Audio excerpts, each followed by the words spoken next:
Un hombre recibió una herencia que prometía cambiar su vida.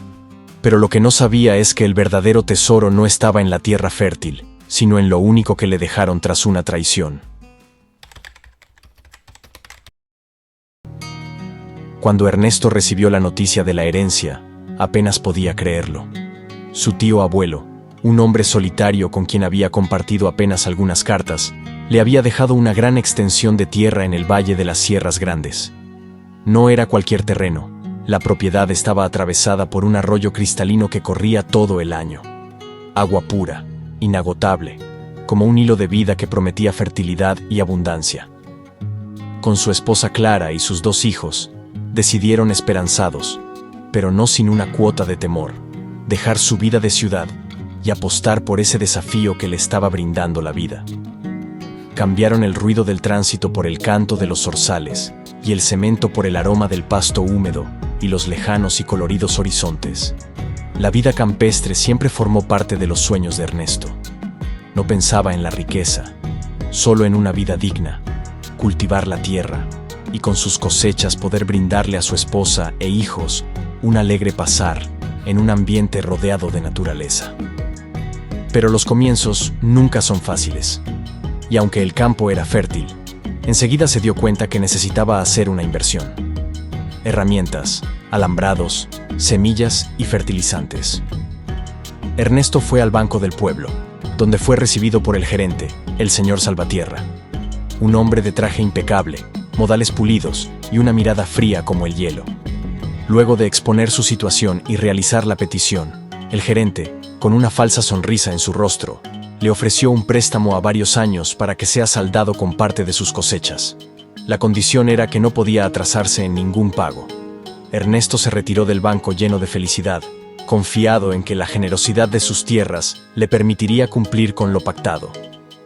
El primer año, si bien fue sacrificado, estuvo compensado con un vigoroso crecimiento de sus cultivos. Los cereales, las hortalizas y los frutales transformaron el lugar con el brillo de sus colores. Los niños disfrutaban corriendo descalzos entre los surcos. Ernesto y Clara trabajaban de sol a sol, y si bien cada noche compartían una cena sencilla, estaban convencidos que estaban construyendo un futuro prometedor. Hasta que, de pronto, el arroyo se secó. Fue de un día para el otro. Donde antes el agua corría alegremente, ahora solo quedaban piedras secas. Desesperado, Ernesto recorrió el cauce monte arriba, y allí encontró la trampa. Una obra improvisada de canalización desviaba el curso del agua hacia otra finca, una que, casualmente, había sido adquirida hacía poco por una empresa ligada al propio banco. Era evidente que lo hicieron para perjudicarlo.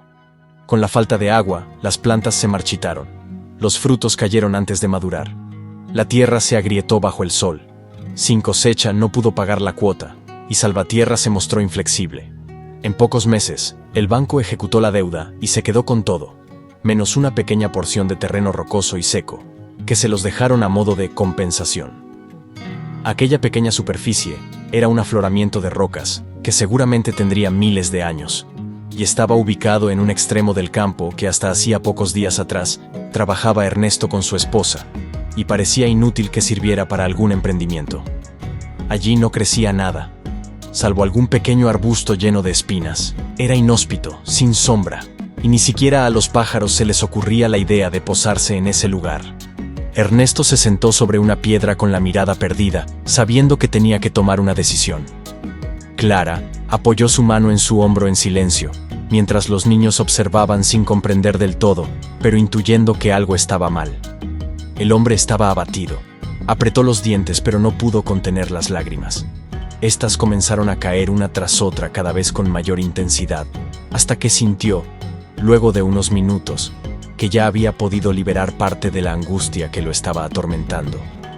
Ernesto buscó la fuerza necesaria para poder levantarse y afrontar el difícil desafío que la vida le estaba poniendo por delante. Y fue en ese instante, en cuanto abrió sus ojos, que observó que en el lugar en que se habían posado sus lágrimas, se manifestaba un brillo dorado. Sorprendido, se inclinó y limpió la piedra con la manga de su camisa. Escarbó el polvo alrededor de la piedra y dejó al descubierto una veta brillante. No era ilusión, Era inconfundible. Era oro. Durante semanas, mantuvo el hallazgo en secreto y planificó sus próximos pasos.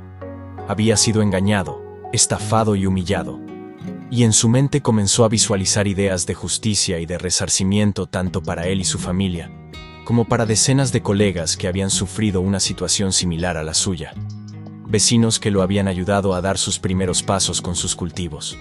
Extrajo el metal que consideró necesario y se dirigió a la capital para asesorarse. Cuando regresó al pueblo no lo hizo solo. Lo acompañaban abogados, investigadores y asesores financieros que en poco tiempo desenmascararon las estafas de Salvatierra y su grupo de secuaces. El gerente fue condenado. El banco tuvo que devolver todas las propiedades obtenidas por engaños. Y la trágica experiencia vivida por los agricultores terminó convirtiéndose en un amanecer lleno de esperanza. Con alegría y determinación, Ernesto usó su oro para comprar nuevamente herramientas, fertilizantes y semillas. Amplió su casa y construyó un galpón. También encaró las obras para liberar el río y que sus aguas llegaran a todos sus vecinos. Juntos formaron una cooperativa. En pocos años, el Valle de las Sierras Grandes se convirtió en el más fructífero y productivo de la región. El terreno árido, donde todo parecía perdido, fue rebautizado como el Pedregal Dorado, no solo por la riqueza escondida en sus entrañas, sino por lo que representaba: la dignidad recuperada, la fuerza de la perseverancia y la certeza de que incluso en las peores circunstancias pueden hacer algo bueno, porque a veces una lágrima puede valer más que todo el oro del mundo. En oportunidades, la vida nos arranca todo menos la dignidad y la esperanza.